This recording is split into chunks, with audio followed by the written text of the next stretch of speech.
এত সাউন্ড আসতেছে।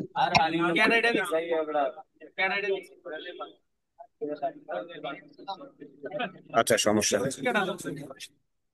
আমি তোমাদের সাথে কথা বলে শোনো। আজকে আমরা করতে যাচ্ছি রিয়ারেঞ্জ। আমরা রিয়ারেঞ্জ হচ্ছে একটি বাক্যের ভিতরে শব্দগুলো কোথায় কোনটা বসবে সেটা আমরা জানবো। আমরা যদি জেনে যাই তাহলে আমাদের জন্য পরবর্তীতে সেন্টেন্স তৈরি করা একেবারে সহজ, খুব সহজ। মনে করো তোমার কলেজে, তোমার ইউনিভার্সিটিতে একটি তোমার অনুষ্ঠান হচ্ছে যে পয়লা বৈশাখ বরণ, বা হচ্ছে যে কোনো একটা সভা হচ্ছে। সবার মধ্যে যদি 10 জন অতিথি থাকে, প্রধান অতিথিকে আমরা মাঝখানে রাখি। দুই পাশে নর্মাল অতিথিদেরকে রেখে মাঝখানে আমরা প্রধান অতিথি। ঠিক তেমনি ইংরেজি বাক্যেও আমরা প্রধান যে পার্টস অফ স্পিচ, যে পার্টস অফ স্পিচকে ছাড়া আমরা কখনো সেন্টেন্স চিন্তাই করতে পারি না, তাকে আমরা দুই পাশে রাখবো না মাঝখানে রাখবো। এটা তোমাদের কাছে আমার প্রশ্ন। কেউ দুই পাশে রাখবো না মাঝখানে রাখবো? মাঝখানে। স্যার, মাঝখানে। মাঝখানে রাখবো। তাহলে এটা আমরা মাথায় রাখবো। এখন তোমাদের কাছে আরো একটা কথা বলি, বলো তো দেখি, ইংলিশে বাক্য গঠনে বাক্যের অপরিহার্য পার্টস অফ স্পিচ কোনটি, যেটাকে ছাড়া বাক্য গঠন করা যায় না? ভার্ব, ক্রিয়া। ওরা বলো। ইংলিশে, আমি যেটা বলতে চাচ্ছি যে ইংলিশের অপরিহার্য পার্টস অফ স্পিচ কোনটি, যেটাকে স্যার আমরা কখনো সেন্টেন্স তৈরি করতেই পারবো না? ভার্ব। Sir, verb. আচ্ছা, ঠিক আছে। ইংলিশে যেটা সবচেয়ে অপরিহার্য সেটা হচ্ছে ভার্ব। যেমন আমরা দেখতে পাচ্ছি, ও যে অংশটুকু আমরা দেখতে পাচ্ছি এটা হচ্ছে ভার্ব। তো মনে রাখবা যে তোমাকে যে ওয়ার্ড গুলো দিবে পরীক্ষার হলে একটু এলোমেলো ভাবে দিবে। দেখো, প্রথমে লেখা আছে ডিসকভার্ড, তারপর লেখা আছে কলম্বাস, তারপর লেখা আছে আমেরিকা। আমরা আমরা এখানে যাই ঠিক না কেন, একটা জিনিস সবসময় দিবে, এটা দিতে বাধ্য। সেটা হচ্ছে কোনটা দিবে বলো?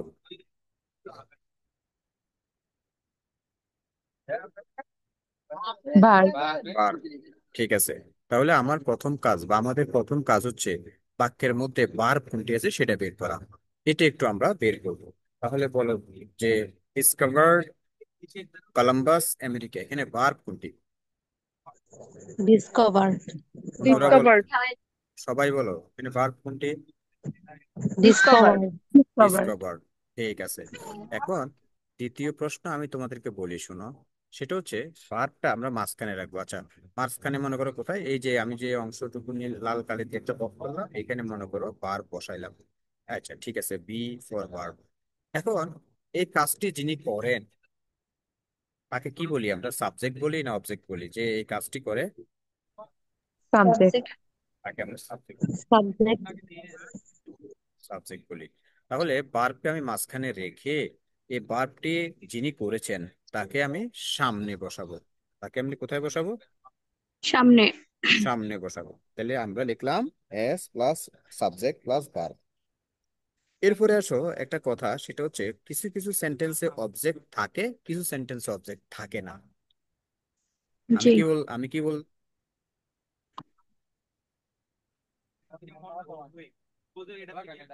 হলো, আমি কি বললাম? কিছু সেন্টেন্সে অবজেক্ট থাকে, কিছু সেন্টেন্সে থাকে না। থাকে না। আমি অবজেক্ট চিনবো কিভাবে? কেউ কি আমার সাথে শেয়ার করতে পারো যে এইভাবে অবজেক্ট চেনা যায়?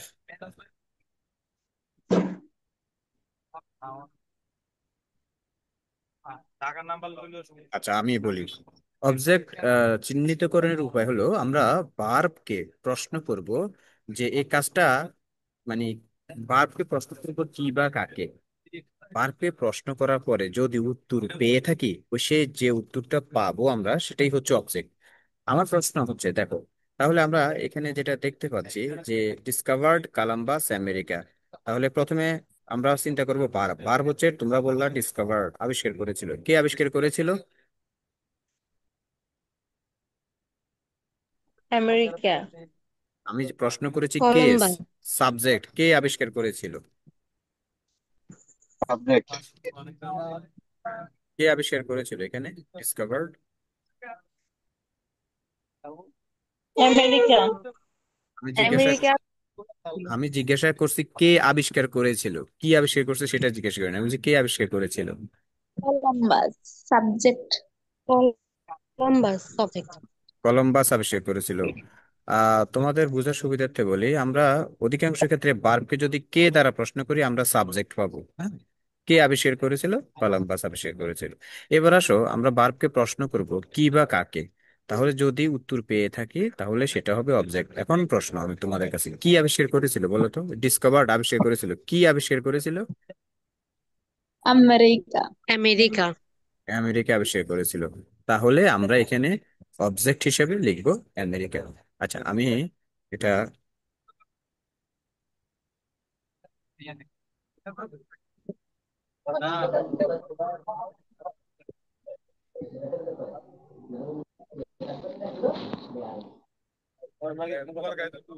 আচ্ছা তাহলে আমরা এখানে বড় করে লিখি, এখানে লিখতে পারবো সেজন্য আমি একটু বড় মানে ইয়েটা গেলাম। তাহলে আমরা প্রথম যেটা করবো, তুমি কি লেখা দেখতে পাচ্ছ? জি স্যার। আচ্ছা, আমরা এখন যেটা করব সেটা হচ্ছে যে হলুদ অংশের মধ্যে ডিসকভার, লাল কালি দিয়ে ডিসকভার লিখবো, যেটা বার। আমাদের প্রথম কাজ হচ্ছে বারটা খুঁজে বের করে লিখলাম ডিসকভার। আচ্ছা, এরপরে আমাদের প্রশ্ন, আমরা দেখবো এই কাজটা কে করেছে, বলো ডিসকভারটা কে করেছে? কলম্বাস। কলম্বাস, এটা সাবজেক্ট, তাহলে আমরা এটা কলম্বাস সাবজেক্ট হিসেবে লিখলাম, কলম্বাস ডিসকভার। এখন পরের প্রশ্ন আমরা কি, বলো ডিসকভার কে প্রশ্ন করবো কোন দুইটা শব্দ দিয়ে? কি বা কে কাকে বা দিয়ে কি বা কাকে দিয়ে প্রশ্ন? কি বা গুড, থ্যাংক ইউ। তাহলে কি আবিষ্কার করেছিল Columbus? America. America. America. America. আচ্ছা, আমেরিকা। তাহলে তোমাদেরকে একটু বলি, এই আমেরিকা যেটা লিখলাম এটা হচ্ছে অবজেক্ট। তাহলে বলো আমরা সাব অব বার কোন সেন্টেন্সে অবজেক্ট পাবো বারকে দুটি শব্দ দিয়ে প্রশ্ন করলে, কোন দুটি শব্দ? কি বা কাকে? কে বা কাকে? কে না, কে না, কি বা কাকে। বলো কি বা কাকে। কি বা কি কাকে দিয়ে কাকে। এবার তোমাদের কাছে আমি দ্বিতীয় জিনিসটা, এটা তোমরা সবাই একটু লিখো, লিখে আমাকে চ্যাট চ্যাট বক্সে চ্যাট করে জানো, মানে লিখে দাও নিচে একটা তোমাদের মানে এখন class one, child loves mother every her, এটা কি হবে? এটা তোমরা লিখে দাও।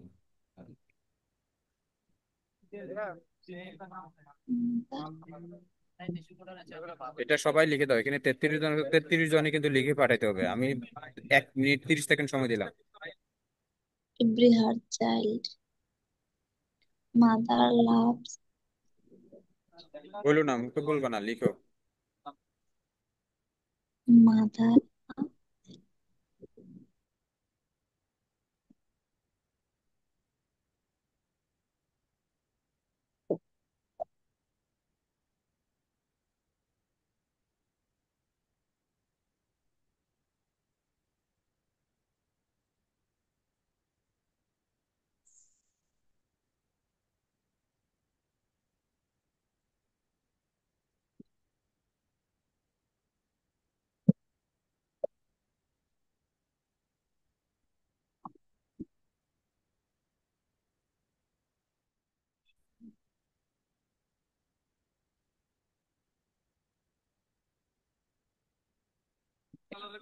ওকে, ঠিক আছে। আমি দেখলাম সবাই এটা পারছে। জিনিসটা মনে হচ্ছে যেন অনেক সহজ, তাই না? আসলে সহজ, কিন্তু সহজ জি বললেই, স্যার। সহজ জিনিসটা হলেও এই জিনিসটা আমরা জানি সহজ, কিন্তু যদি আমরা প্র্যাকটিস না করি তাহলে কিন্তু আমরা বলতে পারবো না। যারা কথা বলে, অনর্গল কথা বলে, তারা কিন্তু এই জিনিসটাই মাথায় রাখে। হ্যাঁ, জিনিসটা সহজ হলেও প্র্যাকটিস করা দরকার। অনেক কিছু সহজ কিন্তু প্র্যাকটিস না করলে ওটা কোনো লাভ নেই। তো যাই হোক, ঠিক আছে, আমরা একটু বলি, আমরা পারি অনেকে। আমরা বলো এখানে বার্ব কোনটা? Child loves every her mother, এখানে লাভ বার্ব কোনটি? লাভস। ওকে, লাভস। তাহলে আমরা প্রথমে লিখে ফেলবো লাভস। এরপরে বলো সাবজেক্ট কে ভালোবাসে? Every mother. মাদার। মাদার ভালোবাসে। মাদার, তাহলে এম ও টি প্রত্যেক এস ই আর, মাদার। এবার বলো মা কাকে এখন আমরা অবজেক্ট বের করব, বার্বকে প্রশ্ন করব কোন দুটি শব্দ দিয়ে? কি বা কাকে দিয়ে? মা কাকে ভালোবাসে? চাইল্ড। চাইল্ড। সন্তানকে। চাইল্ডকে ভালোবাসে। আচ্ছা, আমরা এরপরে লক্ষ্য করব কোন শব্দটা বাদ গেছে সেটা একটু দেখে আমরা। কোন শব্দটা হ্যাঁ, বাদ গেছে?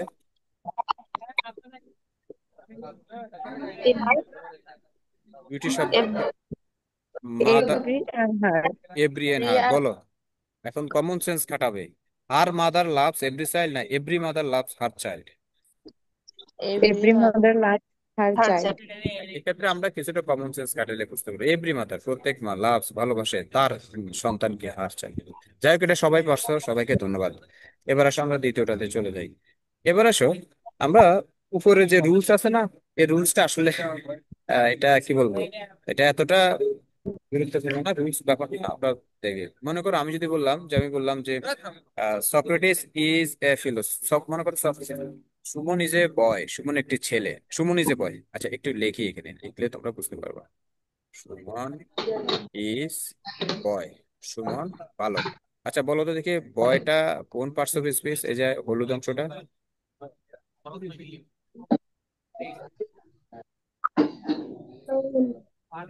বয়টা কোন পার্টস অফ স্পিচ? নাউন নাকি প্রোনাউন না অ্যাডজেক্টিভ না ভার্ব? নাউন। নাউন। আচ্ছা বলো তো দেখি, আমি এখন তোমাদেরকে একটা কথা বলি, আমি যদি গুড শব্দটা এখানে অ্যাড করতে চাই, কোথায় গুডটা লাগা, গুডটা কোথায় বসাবো বলো? গুডটা কোথায় বসাবো? নাউনের আগে। নাউনের আগে। তাহলে আমরা মনে রাখবো যে নাউনের আগে অ্যাডজেক্টিভ বসে। ওকে, তোমার কথা অনুযায়ী আমি গুড লিখলাম, লিখলাম। তাহলে বলো অ্যাডজেক্টিভ কোথায় বসে? নাউনের পরে না আগে? আগে। সবাই বলো অ্যাডজেক্টিভ কোথায় বসে, নাউনের আগে না পরে? নাউনের আগে। ওকে, এবার তোমাদেরকে আরেকটা শব্দ আমি তোমাদেরকে ব্র্যাকেটে দিচ্ছি, দেখো তো, এ। তোমরা এবার বলো এটা কমন সেন্স কি বলে, এটা কোথায় বসবে? ইজের পর। নিজের পরে। আমরা ইজের পরে না বলে বলবো গুড এর আগে, অ্যাডজেক্টিভের আগে। কিসের আগে? অ্যাডজেক্টিভ। অ্যাডজেক্টিভের আগে। তাহলে সুমন ইজ এ প্লেসর। তাহলে এখানে আমরা দেখতে পাচ্ছি এই যে এ, আমরা যে এটা লিখলাম, এই এটা হচ্ছে আর্টিকেল। আমরা যে গুডটা দিলাম, গুড হচ্ছে অ্যাডজেক্টিভ আর বয়টা হচ্ছে নাউন। এটাই এর রুলস, এটাই। তাহলে কখনো যদি দেখো অ্যাডজেক্টিভ আছে নাউন আছে, কোনটা আগে বসাবো, অ্যাডজেক্টিভ না নাউন?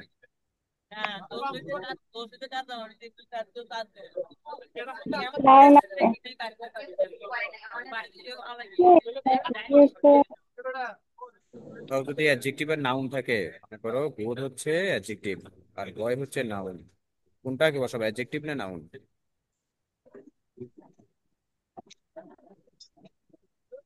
তার আগে অ্যাডজেক্টিভ বসাবো, তারপরে নাউন বসাবো। হ্যাঁ, আবার বলো। তার প্রথমে অ্যাডজেক্টিভ বসাবো, তারপরে নাউন বসাবো। আবার বলো। তার প্রথমে অ্যাডজেক্টিভ বসাবো, তারপরে নাউন বসাবো। এই টপিকের নামটা কি? মাত্র জয়েন হলাম। এটা হচ্ছে আমরা শিখতেছি রিয়ারেন্স। একটা সেন্টেন্সের মধ্যে ওয়ার্ড গুলো কিভাবে থাকে, subject, verb, object, noun, pronoun, adjective, এগুলো কোথায় বসে, রিয়ারেন্স যেটাকে বলে, বা word order in a sentence, সেটা। আচ্ছা, জি, এখন বলো ঠিক আছে স্যার। হ্যাঁ, আর এ বা এন থাকলে সেটা কোথায় বসাবো, সেই অ্যাডজেক্টিভের পরে না অ্যাডজেক্টিভের আগে বসাবো? অ্যাডজেক্টিভের আগে। অ্যাডজেক্টিভের আগে। তো সাবাস, ঠিক আছে। অ্যাডজেক্টিভের আগে। আচ্ছা, আমরা উপরে একটি সেন্টেন্স দেখতে পাচ্ছি, received Socrates education a good. আমাদের প্রথম কাজ হচ্ছে ভার্ব খুঁজে বের করা। এখানে ভার্ব কোনটা? ভার্ব কোনটা? রিসিভ। ভার্ব স্যার হচ্ছে, রিসিভড। সাবাস। তাহলে আমাদের প্রথম কাজ হচ্ছে ভার্ব খুঁজে আমরা লিখে ফেলবো মাঝখানে রিসিভড। এবার বলো কে গ্রহণ করেছিল, সাবজেক্ট। এরপরে আমরা আগে বসাবো সাবজেক্ট, কে গ্রহণ করেছিল? সক্রেটিস। সক্রেটিস। সক্রেটিস গ্রহণ করেছিল। তাহলে সক্রেটিস হচ্ছে সাবজেক্ট। তাহলে আমরা এখন সক্রেটিসটা লিখতেছি, সক্রেটিস। এবার পরের প্রশ্ন, সক্রেটিস কি গ্রহণ, অবজেক্ট। আমরা অবজেক্ট বের করবো, ভার্বকে প্রশ্ন করবো। কোন দুটি শব্দ দিয়ে প্রশ্ন করবো বলো তো? কি বা রিসিভ, কাকে? কি বা কাকে। সক্রেটিস কি গ্রহণ করেছিল? এডুকেশন। কোনটা? এডুকেশন। এডুকেশন। আচ্ছা, তাহলে এডুকেশন লিখলাম। এখন প্রশ্ন হচ্ছে কেমন এডুকেশন, অ্যাডজেক্টিভ নাউনের আগে বসবে, কেমন এডুকেশন? Good education. আচ্ছা, গুড এডুকেশন, ওকে ফাইন, তোমাদের কথা মতো গুড লিখলাম। এরপরে দেখো তো গুড আর আর উপরে সেন্টেন্সে গুড হচ্ছে অ্যাডজেক্টিভ, এর আগে কোনো আর্টিকেল আছে কিনা? স্যার এ আছে। কোনটা? এ এ এ, তাহলে এইটা। হুম। তাহলে খুবই সহজ, আমরা প্রথম বারকে মাঝখানে রাখবো, আর এই কাজটা যিনি করেছিলেন সাবজেক্ট তাকে সামনে নিব, আর কাজটা কি কি কাজ করা হয়েছে বা কার উপর কাজটি করা হয়েছে সেটা আমরা অবজেক্ট হিসেবে পিছনে বসাবো। আর অবজেক্ট হিসেবে আমরা দেখবো অবজেক্টের আগে অ্যাডজেক্টিভ, অ্যাডজেক্টিভ থাকলে অ্যাডজেক্টিভ বসবে, তার আগে আর্টিকেল বসবে, শেষ। এবার নিচে যে প্রশ্নটা আমরা দেখতে পাচ্ছি এটাও এগুলো কিন্তু সব তোমাদের পরীক্ষায় আসা। তা এটা তোমরা বলো কি হবে। প্রথমে আমি কি বসাবো, মানে ওভার মাঝখানে কি বসাবো? পপুলেশন আচ্ছা না, পপুলেশন আমরা যেটা করব আগে ভার্ব বসাবো, মাঝখানে ভার্ব কোনটা বসাবো? এখানে ভার্ব কি? গ্রেট। ইজ ভার্ব, ক্রিয়া, কাজ। গ্রেট তো মহান, গ্রেট কিন্তু অ্যাডজেক্টিভ। স্যার ইজ বসাবো। Sir curse. ইজ বসাবো। এখন বলো, এখানে একটু একটু কমন সেন্স খাটাইতে হবে, দুইটা নাউন আছে কার্স, কি বলে, হ্যাঁ কার্সও নাউন, তোমার পপুলেশনও নাউন। এখন তুমি সাবজেক্ট হিসেবে কি কাকে বসাবা? Curse is a sir good curse population. কে? পপুলেশন। ওভার পপুলেশন আচ্ছা, একজন বললো কার্স কে বসাবো, আগে আমরা ওর কথা অনুযায়ী শুনি। আচ্ছা, লিখলাম কার্স, CURS, কার্স। অভিশাপ, অভিশাপ হলো কি? কার্স ইজ, আচ্ছা কার্স ইজ এ, মনে করো আমি বুঝতে পারছি অনেকে হয়তো এটাতে দ্বিমত থাকতে পারো, কিন্তু ও যেহেতু বলছে কার্স ইজ এ কি, ওভার, না না না, কার্স হইতো না। Curse is, great population curse is, population হবে আগে। পপুলেশন হবে। ওভার পপুলেশন আগে স্যার হবে। তাহলে কার্স হবে না, overpopulation is over a, population হবে ইজ না এ না, গ্রেট ওভার কাজ। Is a population great is a great curse. হ্যাঁ ঠিক আছে। ওকে, তাহলে এটাই, তাহলে কিছু কিছু অতিরিক্ত ক্ষেত্রে, জনসংখ্যা। হ্যাঁ বাংলায় দেখবো আমরা, চিন্তা করবো, এটা এমন কঠিন না, একটু অর্থ জানলেই হবে। যে কোনো একটা, যেমন অতিরিক্ত জনসংখ্যা হচ্ছে একটা বড় সমস্যা আর কি। ও হ্যাঁ, তাহলে অভিশাপ। হ্যাঁ। অতিরিক্ত ইংরেজি অভিশাপ কি গ্রেট না over? Sir over. Okay, over population is is হলো এ গ্রেট, একটা মহা অভিশাপ। অভিশাপ ইংরেজি। কার্স। তাহলে এই যে একেবারে সহজ হিসাব, এটা কোনো। আর এবার দেখো আমরা তৃতীয়টাতে চলে যাব। তৃতীয়টাতে বললো উপরে রুলস দেখার দরকার নাই, কারণ আমি জানি রুলস দেখলে রুলস এর মধ্যে কিছুই নেই, রুলস আসলে বুঝের কিছু নেই, এটা এমনি জাস্ট ইয়ে করার জন্য। এখন বলো, আমরা নিচে দেখতে পাচ্ছি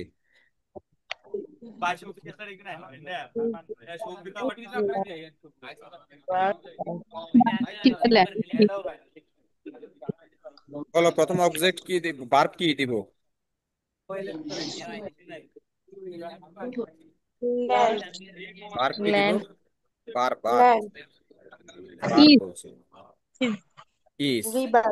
হ্যাঁ, এবার বলো ল্যান্ড ইজ এ বাংলাদেশ না Bangladesh is a land?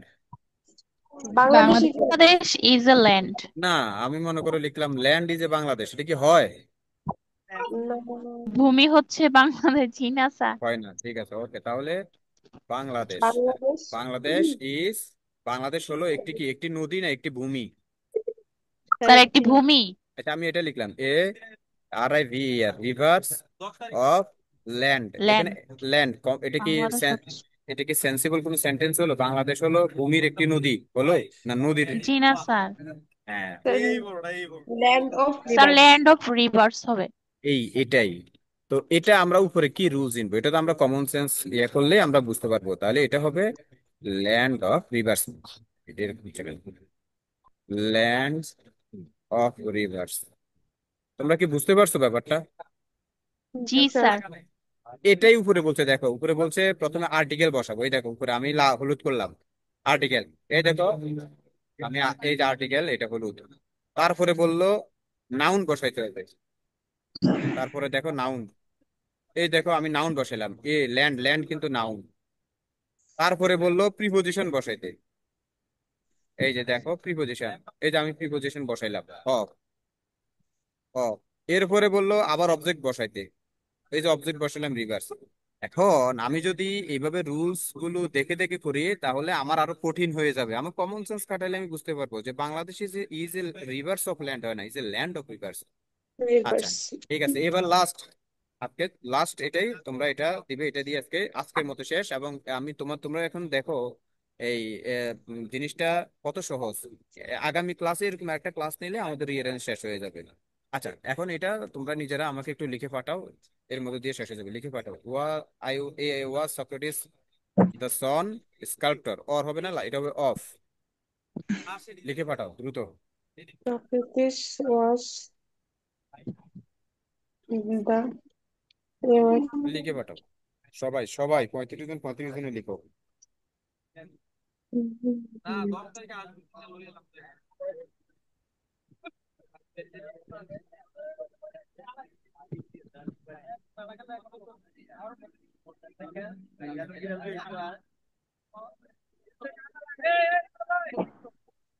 Famous Socrates. হ্যাঁ, লিখো, সবাই লিখে পাঠাও।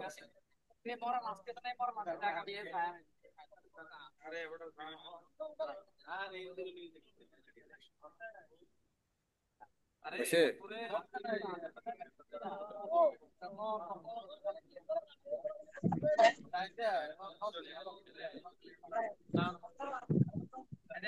Famous Socrates, the sons of king. First son, first son of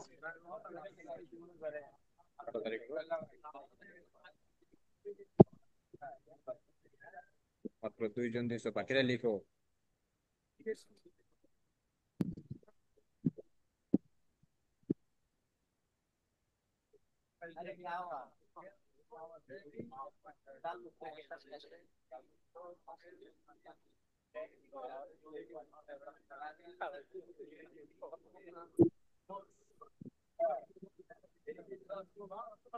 famous Socrates.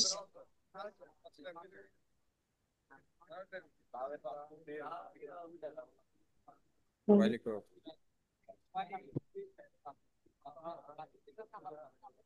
ওকে, আমিও লিখি। সক্রেটিস ওয়াজ, আমি প্রথমে দেখো ওয়াজ এ লিখলাম, a son of The the son of God. Sculptor, SCULPTOR sculptor. আমার প্রশ্ন হচ্ছে, তোমরা কি একটা মনে আছে কিনা, আমি বলছিলাম যে কোনো শব্দের পরে অফ থাকলে তার আগে দিয়ে বসে। আর্টিকেলে হয়তো কেউ যদি না জেনে থাকে, বলি কোনো শব্দের পরে যদি অফ থাকে তার আগে দিয়ে বসে, সেই জন্য আমরা সক্রেটিস ওয়াজ এ সন বলবো না, আমরা বলবো সক্রেটিস ওয়াজ দা সন। সক্রেটিস ছিল ছেলে কার? অফ এ স্কাল্পটর, একজন। অফ এ স্কাল্পটর মানে একজন ভাস্করের। ভাস্কর মানে যে ভাস্কর্য শিল্পীর আর কি, ভাস্করের ছেলে ছিলেন, মানে যারা ওই যে মূর্তি তৈরি করে তাকে বলে স্কাল্পটর। সক্রেটিস এমনই একজন এই চিত্রশিল্পীর, মনে করো ভাস্করের, একজন ভাস্করের ছেলে ছিলেন। তাহলে সক্রেটিস ছিলেন দা সন বলতে হবে। কেন? সনের পরে অফ থাক আছে, সুতরাং কোন শব্দের পরে অফ, আমার কথা শোনো, মিউট করো। কোন শব্দের পরে অফ থাকলে তার আগে দি বসে, সেই জন্য আমি ওয়াজ এ সন না দিয়ে লিখলাম ওয়াজ দা সন। আর সে একটা ছেলে ছিল কার? একজন স্কাল্পটর। তো যাই হোক, আজকে আমরা যতটুকু করলাম, আমরা আগামী ক্লাসে বাকি অংশটুকু পড়বো। আজকে জাস্ট একবারে সিম্পল, আমার মনে হয় না যে কেউ এটা মানে কঠিন হিসেবে আহ, লাগছে। যদি লেগেও থাকে, একটু বইটা একটু খুলে দেখবা বা একটা প্র্যাকটিস করবে। আর তোমার এটাতে যে সমস্যাগুলো ফেস করবা তোমরা আগামী ক্লাসে আমাকে কিন্তু সেগুলো বলতে হবে। আমি আমি বইটা হাতে রাখবো, বলবো স্যার বইয়ের এত নম্বর পৃষ্ঠায় ওইটা আমি বুঝি না, আমি তোমাদেরকে বুঝিয়ে দেবো। তো আজকে এতটুকুই থাকুক। আর আমরা আজকে কিন্তু একটা পরীক্ষা হওয়ার কথা ছিল মনে হয়।